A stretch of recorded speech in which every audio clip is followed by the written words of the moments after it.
Tu t'es déjà senti pris dans un cycle de problèmes qui semble ne jamais finir? Que se passerait-il si des habitudes simples pouvaient résoudre la majorité de ces défis? Aujourd'hui, nous parlerons de 13 habitudes stoïques qui peuvent transformer ta vie et t'aider à affronter 95% de tes problèmes avec clarté et sérénité.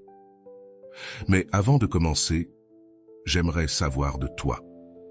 Écris dans les commentaires lesquelles de ces habitudes tu penses pourraient avoir le plus grand impact dans ta vie, ou si tu en pratiques déjà un, partage-le. Ton expérience pourrait t'inspirer et aider quelqu'un d'autre qui regarde cette vidéo. Rappelle-toi que parfois, un simple mot peut faire toute la différence. Habitude 1. Parle moins, écoute plus. T'es-tu déjà retrouvé dans une conversation où tu sens que l'autre personne ne t'écoute pas, attendant simplement son tour pour parler? Nous avons tous été là, et nous l'avons probablement tous fait. Mais les stoïques comprenaient que les mots ont du pouvoir, et que les utiliser avec sagesse peut éviter bien des problèmes. Parler moins et écouter plus n'est pas seulement un conseil pratique, c'est une compétence qui améliore tes relations, augmente ta compréhension et réduit les conflits inutiles. Épictète disait « La nature nous a donné 2 oreilles et une bouche pour que nous puissions écouter 2 fois plus que nous ne parlons. » Cette phrase résume parfaitement l'essence de cette habitude. Écouter n'est pas seulement un acte de courtoisie, c'est un outil pour apprendre, se connecter et éviter les malentendus. Lorsque tu parles sans réfléchir ou trop, tu peux créer des conflits, exposer tes insécurités ou même dire des choses que tu regrettes plus tard. En revanche, lorsque tu écoutes activement, tu gagnes en sagesse et laisses de l'espace pour que les autres s'expriment véritablement. Comment cette habitude peut-elle t'aider? Améliore tes relations. Écouter davantage montre du respect et un intérêt sincère pour les autres. Quand les gens sentent qu'ils sont écoutés, ils s'ouvrent plus et te font confiance. Cela renforce toutes sortes de relations, qu'elles soient personnelles ou professionnelles. Évite les conflits inutiles. De nombreuses disputes surgissent parce que les gens ne prennent pas le temps de se comprendre mutuellement. Écouter avant de répondre te permet de mieux comprendre le point de vue de l'autre et de répondre de manière plus calme et rationnelle. T'aide à apprendre. Chaque conversation est une occasion d'apprendre quelque chose de nouveau. Mais si tu es toujours en train de parler, tu passes à côté de cette chance. Écouter donne accès aux perspectives, idées et connaissances des autres. Comment intégrer cette habitude? D'abord, cultive la patience dans une conversation pour attendre quelques secondes avant de répondre. Cela te donne non seulement du temps pour traiter ce qui a été dit, mais cela évite aussi les réponses impulsives. Quand tu écoutes, ne pense pas à ce que tu vas dire après. Concentre-toi entièrement sur les mots de l'autre personne, comme si tu étais un étudiant apprenant quelque chose d'important. Il est aussi utile de poser des questions, au lieu de supposer, si quelque chose n'est pas clair. Demande à la personne ce qu'elle voulait dire ou comment elle est arrivée à cette conclusion. Cela montre non seulement que tu prêtes attention, mais ça enrichit aussi la conversation. Enfin, sois conscient de quand garder le silence. Ce n'est pas toujours nécessaire de remplir les silences avec des mots. Parfois, le silence peut être plus puissant et avoir un impact plus durable. Avant d'aller loin, je te serais reconnaissant si tu mets un j'aime à la vidéo. Cela m'aiderait à continuer de diffuser cette philosophie. Si tu n'es pas encore abonné, je te recommande de t'abonner et d'activer la cloche pour ne manquer aucune vidéo. Habitude 2. Contrôle tes émotions avant qu'elles ne te contrôlent. T'es-tu déjà retrouvé dans un moment de colère ou de frustration où tu dis ou fais quelque chose que tu regrettes après? C'est comme si, à cet instant, les émotions prenaient le contrôle et que tu étais un simple spectateur dans ta propre vie. Les stoïques croyaient que le vrai pouvoir réside dans la maîtrise de tes émotions, pas dans le fait de les laisser te dominer. Cette habitude ne consiste pas à réprimer ce que tu ressens, mais à apprendre à gérer tes émotions de manière à ce qu'elles ne te nuisent ni à toi ni aux autres. Marc Aurèle disait clairement « Tu as le pouvoir sur ton esprit, non sur les événements extérieurs. Prends conscience de cela et tu trouveras la force. » Ce raisonnement résume l'essence du contrôle émotionnel. Bien que nous ne puissions pas éviter de ressentir des émotions, nous pouvons décider comment y faire face. La clé est d'entraîner notre esprit à répondre plutôt qu'à réagir impulsivement. Comment cette habitude peut-elle t'aider? Préviens les conflits inutiles. Souvent, les problèmes s'aggravent parce que nous agissons sous l'effet de l'émotion. Quand tu apprends à contrôler tes émotions, tu évites des paroles blessantes ou des décisions impulsives qui pourraient empirer la situation. Améliore ton bien-être. Les émotions incontrôlées comme la colère, la peur ou l'anxiété génèrent un grand stress physique et mental. Apprendre à les gérer t'aide à conserver ton énergie et à rester calme, même dans des situations difficiles. Te donne de la clarté mentale. Les émotions fortes peuvent obscurcir ton jugement. Quand tu apprends à les apaiser, tu peux penser plus clairement et prendre de meilleures décisions, même en pleine adversité. Comment intégrer cette habitude? La prochaine fois que tu sentiras une émotion forte prendre le dessus, fais une pause. Respire profondément, compte jusqu'à 10, ou si possible, éloigne-toi un moment de la situation. Ce simple geste te donne le temps de retrouver ton calme et d'éviter une réaction impulsive. Une autre technique stoïque utile est la visualisation négative. Avant de te confronter à une situation stressante, imagine les pires scénarios possibles. Ce n'est pas pour t'obséder sur le négatif, mais pour te préparer mentalement et minimiser l'impact émotionnel si les choses ne se passent pas comme tu l'avais prévu. Enfin, réfléchis à tes émotions une fois que l'instant est passé. Demande-toi pourquoi tu t'es senti ainsi, si c'était une réaction proportionnée à la situation, et comment tu pourrais gérer la situation mieux la prochaine fois. Cet exercice t'aidera à mieux te comprendre et à renforcer ton contrôle émotionnel. Habitude. 3. Priorise l'essentiel. Nous vivons dans un monde rempli de distractions où tout semble urgent et chaque jour devient plus chargé. Pourtant, les stoïques comprenaient que tout ne mérite pas notre attention. La clé pour résoudre de nombreux problèmes est d'apprendre à distinguer l'essentiel de l'inutile. Mais elles t'éloignent aussi de la vie que tu veux vraiment vivre. Comment ce geste peut-il t'aider? Tu prends des décisions plus claires lorsque tu sais quelles sont tes valeurs. Choisir entre différentes options devient plus facile. Par exemple, si tu valorises l'honnêteté, tu choisiras toujours la vérité, même si cela te met mal à l'aise. Cela te donne un sens du but. Vivre selon tes valeurs te donne une boussole intérieure qui guide tes actions. Cela ne réduit pas seulement la confusion, mais cela te donne aussi un sentiment de direction et de but. Cela te protège du regret.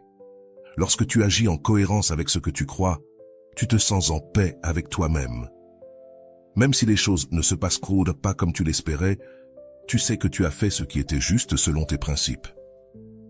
Comment intégrer cette habitude? Commence par réfléchir à ce qui compte vraiment pour toi. Demande-toi, quelles sont les valeurs que je veux qui définissent ma vie? Cela peut être l'honnêteté, la bonté, la justice, la persévérance ou tout autre principe qui résonne en toi. Écris ces valeurs et pense à comment elles peuvent guider tes actions quotidiennes. Ensuite, mets-les en pratique. Par exemple, si tu valorises l'empathie, fais un effort conscient pour écouter et comprendre les autres, même si tu n'es pas d'accord avec eux. Si tu valorises la responsabilité, tiens tes engagements, grands ou petits. Chaque fois que tu agis selon tes valeurs, tu renforces cette habitude et tu en fais une partie de ta vie. Enfin, évalue régulièrement si tu vis selon ces principes. Les stoïciens pratiquaient l'auto-évaluation quotidienne, se demandant si leurs actions de la journée avaient été cohérentes avec leurs valeurs. Cet exercice simple peut t'aider à rester sur la bonne voie. Habitude 5. Sois proactif, pas réactif. Combien de fois as-tu eu l'impression de simplement éteindre des incendies dans ta vie? Tu réagis aux problèmes au fur et à mesure qu'ils surgissent, mais tu anticipes rarement. Pour les stoïciens, ce n'était pas ainsi qu'il fallait vivre. Ils comprenaient que le véritable pouvoir réside dans le fait de prendre l'initiative, de se préparer à ce qui peut arriver et d'agir avec intention, au lieu d'être emporté par les circonstances. Épictète l'a exprimé d'une manière qui résonne profondément. Il est impossible pour un homme d'apprendre ce qu'il croit déjà savoir. Que veut dire cela? Que si tu te contentes de réagir, tu vis en mode pilote automatique, te basant sur des suppositions et laissant les choses te surprendre. Être actif signifie reconnaître qu'il y a toujours quelque chose que tu peux faire avant que les problèmes ne t'atteignent. Comment ce geste peut-il t'aider? Ils te mettent aux commandes. Lorsque tu es proactif, tu prends les rênes de ta vie au lieu de laisser les circonstances te contrôler. Cela n'élimine pas les problèmes, mais cela te place dans une position avantageuse pour les affronter. Cela réduit le stress. Anticiper les difficultés te donne le temps de te préparer et minimise les mauvaises surprises. Ce n'est pas de l'obsession à propos de ce qui pourrait mal tourner, mais de te préparer à t'adapter si cela se produit. Cela augmente ton efficacité. Les personnes proactives sont plus efficaces car elles ne résolvent pas seulement les problèmes, elles les préviennent. Cela te permet de te concentrer sur tes objectifs plutôt que de dépenser de l'énergie dans des crises incessantes. Comment intégrer cette habitude? La première étape pour être proactif est de développer l'habitude de planifier. Au début de chaque semaine ou journée, réfléchis à ce que tu veux accomplir et aux obstacles potentiels que tu pourrais rencontrer. Par exemple, si tu as une réunion importante, prépare tes arguments et pense aux questions qui pourraient surgir. Pratique aussi l'anticipation. Demande-toi, qu'est-ce qui pourrait mal tourner et comment puis-je y répondre si cela se produit? Il ne s'agit pas d'être pessimiste, mais d'être préparé. Si quelque chose se passe bien, tant mieux, mais si un problème surgit, tu auras déjà une idée de la façon de répondre. De plus, travaille sur ta mentalité. Plutôt que de te plaindre de ce qui est hors de ton contrôle, concentre-toi sur ce que tu peux faire à ce sujet. Si tu ne peux pas changer quelque chose, comme la météo, prépare-toi avec un parapluie au lieu de te frustrer. Habitude 6. Accepte l'inconfort. L'inconfort est l'une de ces choses que la plupart des gens essaient d'éviter à tout prix. Mais pour les stoïciens, la croissance et la force naissent précisément du fait de faire face à l'inconfort. Ils ne voyaient pas les difficultés comme des punitions, mais comme des occasions de se prouver et de développer des vertus comme la résilience, la patience et le courage. Sénèque disait « L'or se teste au feu, les courageux à l'adversité ». Cette phrase illustre parfaitement la valeur de l'inconfort. Sans défi, il n'y a pas de croissance. Sans inconfort, tu ne sauras jamais de quoi tu es capable. Éviter l'inconfort peut sembler une forme de protection, mais à long terme, cela limite ton potentiel et te rend plus vulnérable aux problèmes. Comment ce geste peut-il t'aider? Il te renforce émotionnellement. Chaque fois que tu fais face à quelque chose d'inconfortable, tu deviens plus résistant. Tu apprends que tu peux gérer plus que ce que tu pensais, et cela te donne la confiance nécessaire pour affronter de futurs défis. Il te prépare à l'inattendu. La vie ne sera pas toujours confortable, c'est un fait. Si tu apprends à embrasser l'inconfort par petites doses, tu seras mieux préparé à affronter les adversités majeures lorsqu'elles surviendront. Il accélère ta croissance personnelle. La croissance se produit hors de ta zone de confort. Lorsque tu fais face à l'inconfort, que ce soit pour apprendre quelque chose de nouveau, avoir une conversation difficile ou prendre un risque, tu t'offres l'opportunité d'évoluer. Comment intégrer cette habitude? Commence par de petites contrariétés volontaires. Par exemple, si tu choisis toujours le chemin le plus facile, cherche consciemment celui qui est le plus difficile. Si tu as peur de parler en public, essaie d'exprimer ton opinion dans de petites réunions. L'idée est de t'habituer progressivement à sortir de ta zone de confort, afin que, lorsque la vie te pousse hors de celle-ci, tu sois prêt. Une autre technique stoïque consiste à pratiquer la privation contrôlée. Cela signifie se priver délibérément de quelque chose que tu tiens pour acquis, comme ton confort ou tes plaisirs. Par exemple, tu pourrais passer une journée sans réseaux sociaux, sans café ou même prendre une douche froide. Cet exercice non seulement te rend plus fort, mais il t'aide aussi à apprécier davantage ce que tu as. Enfin, souviens-toi que l'inconfort n'est pas éternel. Affronter quelque chose d'inconfortable peut sembler accablant au début, mais une fois que tu le surmontes, tu réalises que ce n'était pas aussi effrayant que tu le pensais. Chaque pas hors de ta zone de confort te rend plus fort pour le suivant. Habitude 7. Vis dans le présent. Ce moment, juste maintenant, pendant que tu lis ceci, est le seul que tu possèdes vraiment. Les stoïciens comprenaient que beaucoup de notre souffrance provient de deux endroits, nous inquiéter du futur ou regretter le passé. Mais la vie ne se déroule ni dans l'un ni dans l'autre, elle se passe dans le présent. Vivre pleinement dans le moment présent n'est pas seulement une source de paix, mais aussi une manière pratique de résoudre de nombreux problèmes que nous rencontrons. Marc Aurèle l'a résumé merveilleusement bien. Le passé ne t'appartient plus, L'avenir ne t'appartient pas encore, seul le présent t'appartient réellement. Cette habitude ne signifie pas que tu dois ignorer tes responsabilités futures ou oublier tes expériences passées. Il s'agit d'apprendre à ancrer ton attention sur ce que tu peux réellement contrôler, ce que tu fais et expérimente en ce moment même. Comment ce geste peut-il t'aider? Il réduit l'anxiété. Beaucoup de nos préoccupations proviennent de scénarios futurs qui, probablement, ne se réaliseront jamais. Vivre dans le présent élimine ce fardeau mental et te permet de te concentrer sur ce qui compte vraiment. Il améliore ta qualité de vie. Quand tu es présent, tu apprécies plus les petites choses. Une conversation, un repas, une promenade. Ces moments, bien que quotidiens, deviennent des expériences significatives. Ils t'aident à prendre de meilleures décisions. Être présent te permet d'analyser la situation avec clarté, sans les distractions de ce qui aurait pu être ou de ce qui pourrait arriver. Cela t'aide à répondre plutôt qu'à réagir. Comment intégrer cette habitude? Pratique la pleine conscience. Cela ne signifie pas méditer pendant des heures, même si c'est une excellente pratique si tu veux le faire. Il s'agit d'être complètement présent dans ce que tu fais, que ce soit en lavant la vaisselle, en écoutant un ami ou en travaillant sur un projet. Prête attention aux détails, les sons, les couleurs, les textures. Cela t'aide à revenir au moment présent chaque fois que ton esprit commence à divaguer. Une autre stratégie stoïque est de te rappeler que le présent suffit. Lorsque tu te sens tenté de t'inquiéter pour l'avenir ou de rester pris dans le passé, fais une pause et demande-toi: qu'est-ce que je peux faire maintenant pour avancer ou profiter de ce moment? Évite les multiples tâches inutiles. Quand tu divises ton attention entre plusieurs choses, tu perds l'opportunité de profiter ou de résoudre ce que tu as devant toi. Concentre-toi sur une tâche à la fois et fais-la avec intention. 8e habitude. Pratique l'autocontrôle. L'autocontrôle est l'une des habitudes les plus importantes que les stoïciens ont cultivées, et il n'est pas difficile de comprendre pourquoi. Nous vivons dans un monde rempli de distractions, de tentations et d'émotions intenses. Sans contrôle, il est facile de céder aux excès, de prendre des décisions impulsives ou d'agir de manière à empirer les situations. Les stoïciens considéraient l'autocontrôle comme une force intérieure qui te permet de rester ferme, même lorsque les circonstances extérieures essaient de te déstabiliser.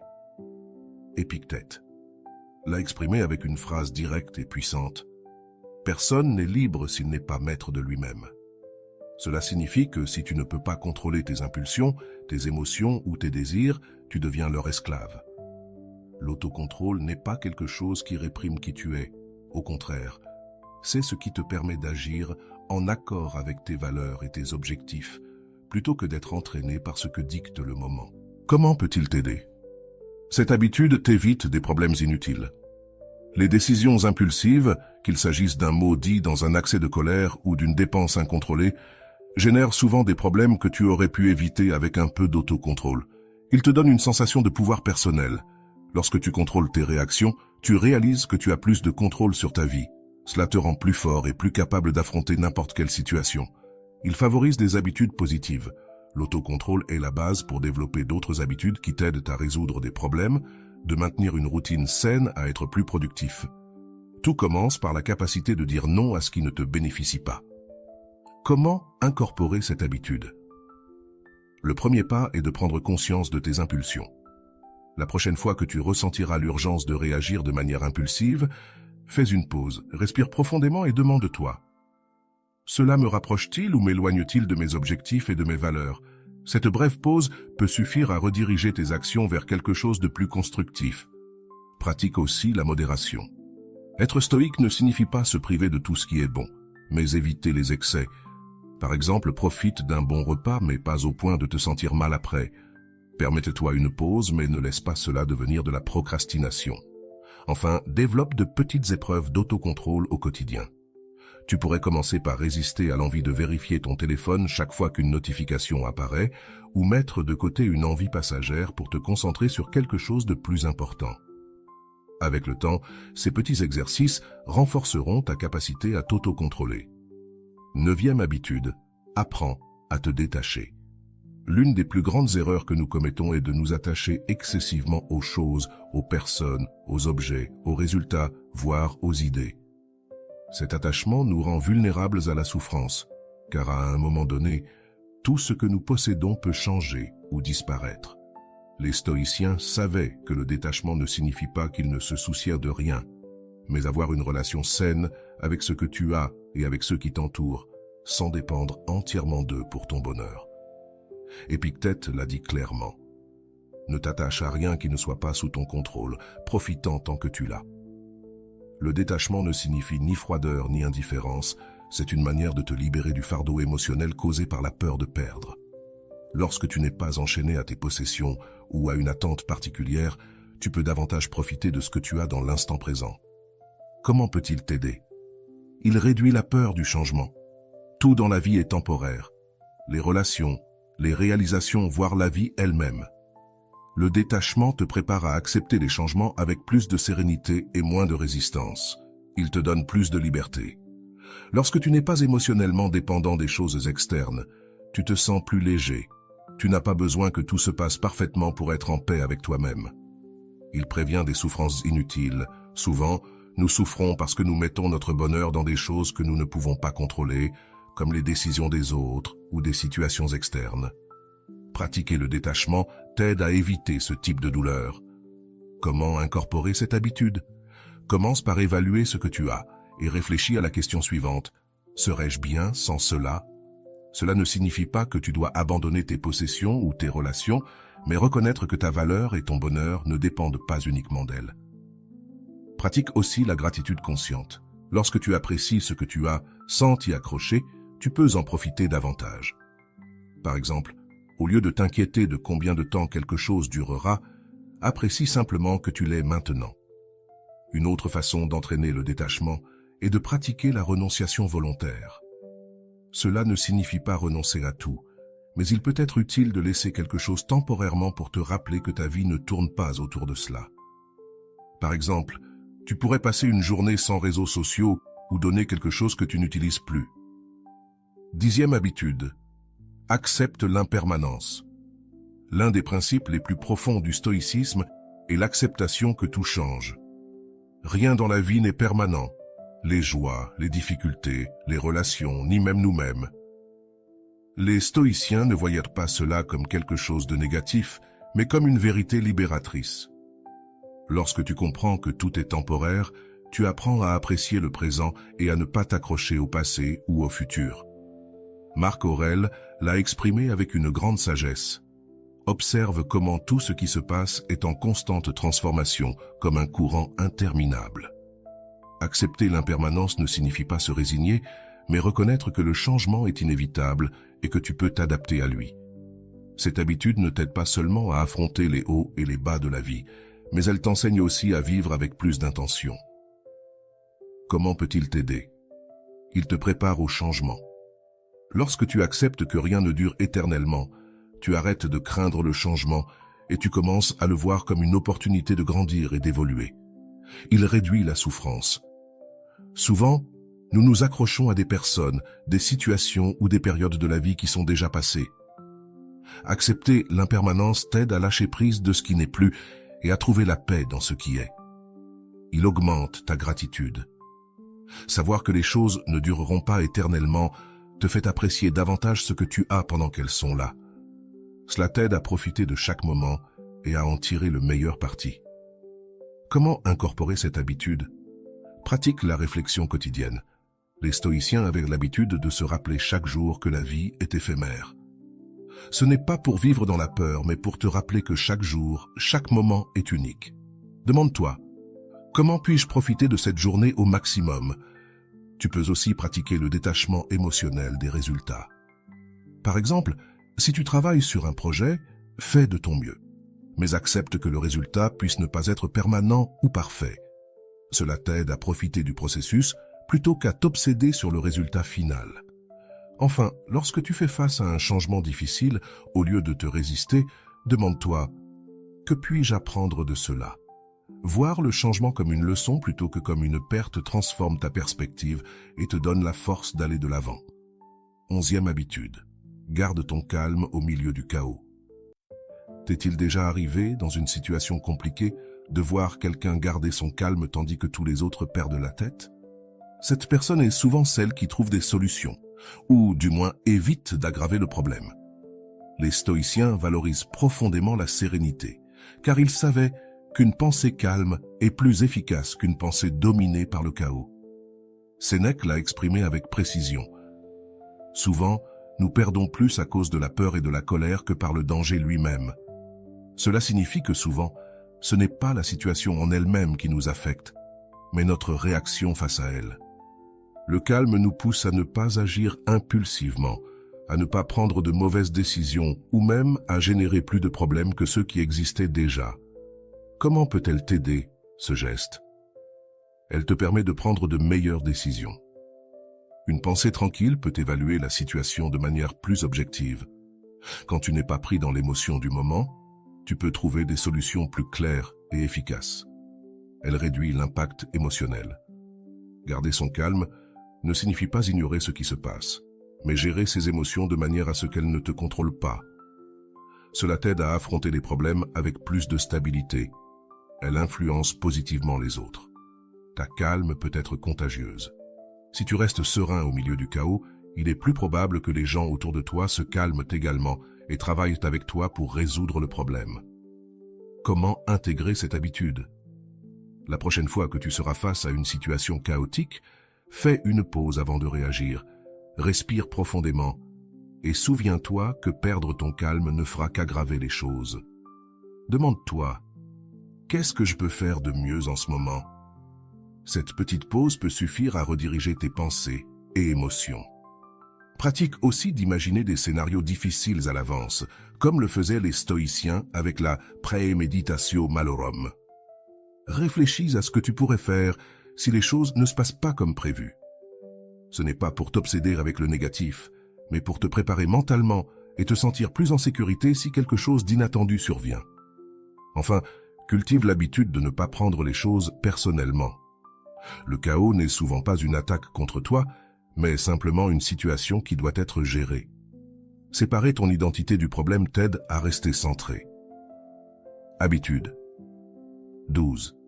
Prends soin de ton esprit comme tu prends soin de ton corps. Les stoïciens savaient que aussi bien que tu dois exercer et prendre soin de ton corps pour le garder fort, tu dois aussi le faire pour ton esprit. Ton état mental influence la façon dont tu fais face à la vie, résout des problèmes et tes relations avec les autres. Un esprit négligé est vulnérable au chaos, à la négativité et aux distractions. C'est pourquoi cultiver un esprit fort et discipliné est une habitude essentielle pour résoudre la plupart des problèmes. Épictète l'a clairement exprimé. Ne laisse pas ton esprit vagabonder comme le font les oisifs. Remplis-le de pensées utiles et bonnes. C'est aussi nécessaire que de respirer. Oudete, cela nous rappelle que ton esprit nécessite de l'attention et un entraînement constant. Le laisser sans direction, c'est comme laisser un jardin pousser rempli de mauvaises herbes. Comment peut cette habitude t'aider? Elle te donne une clarté mentale. Un esprit bien entraîné te permet de penser plus clairement et de prendre de bonnes décisions, même dans des situations complexes. Elle te protège de la négativité. Prendre soin de ton esprit signifie le protéger des pensées toxiques, des préoccupations inutiles et des distractions. Cela réduit le stress et améliore ton bien-être général. Elle favorise l'apprentissage continu. En prenant soin de ton esprit, tu t'ouvres à de nouvelles idées, connaissances et perspectives qui t'aident à faire face à la vie avec plus de sagesse. Comment intégrer cette habitude? Nourris ton esprit avec du contenu positif et constructif. Cela peut être lire des livres inspirants, écouter des conférences significatives ou t'entourer de personnes qui t'apportent de la valeur. Souviens-toi que ce que tu consommes mentalement a un impact direct sur la façon dont tu te sens et agis. Un autre aspect clé est de développer l'habitude de la réflexion. À la fin de la journée, prends quelques minutes pour réfléchir à ce que tu as appris, comment tu as géré les situations et ce que tu pourrais améliorer.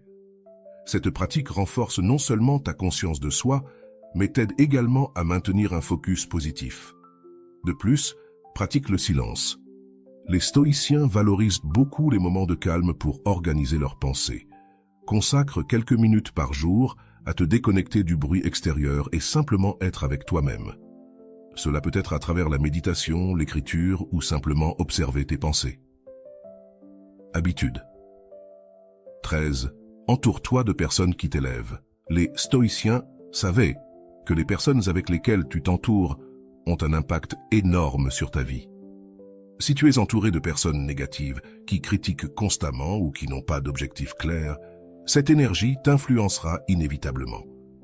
Par contre, si tu t'entoures de personnes qui t'inspirent, te soutiennent et cherchent à grandir, cet environnement te poussera à être meilleur. Sénèque l'a dit très justement, « La compagnie des sages améliore notre âme, celle des insensés la dégrade. » Cela ne signifie pas que tu dois couper toutes les personnes de ta vie, mais que tu sois conscient de celles qui ont un impact positif sur toi et de celles qui pourraient te freiner. Choisir consciemment tes relations est une habitude puissante pour résoudre les problèmes et avancer dans ta vie. Comment peut cette habitude t'aider? Elle t'inspire à grandir. Être proche de personnes avec des objectifs et des valeurs claires te motive à t'améliorer et à rester concentré sur ce qui compte vraiment. Elle te donne du soutien dans les moments difficiles. Les bonnes personnes ne se contentent pas de t'encourager. Elles t'aident aussi à trouver des solutions face aux défis. Elle réduit la négativité. S'entourer de personnes optimistes et positives te protège du pessimisme et des critiques destructrices, ce qui te donne plus d'énergie pour affronter la vie. Comment intégrer cette habitude? Commence par évaluer les relations que tu entretiens actuellement. Demande-toi, cette personne m'apporte-t-elle quelque chose de positif ou me draine-t-elle émotionnellement? Cela ne signifie pas que tu dois éliminer les personnes qui traversent des moments difficiles, mais que tu sois conscient de celles qui t'aident à grandir et de celles qui pourraient t'entraver.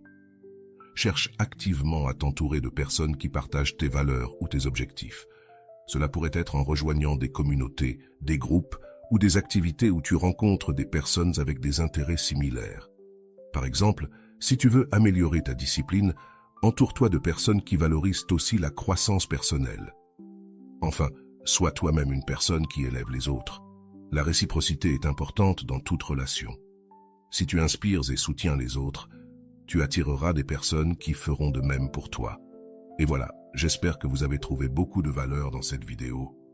Merci d'être resté jusqu'à la fin de cette vidéo, j'adore quand vous faites ça. Si vous voulez une autre vidéo sur ce sujet, écrivez en commentaire, j'en veux encore plus. J'espère vous revoir dans une autre vidéo.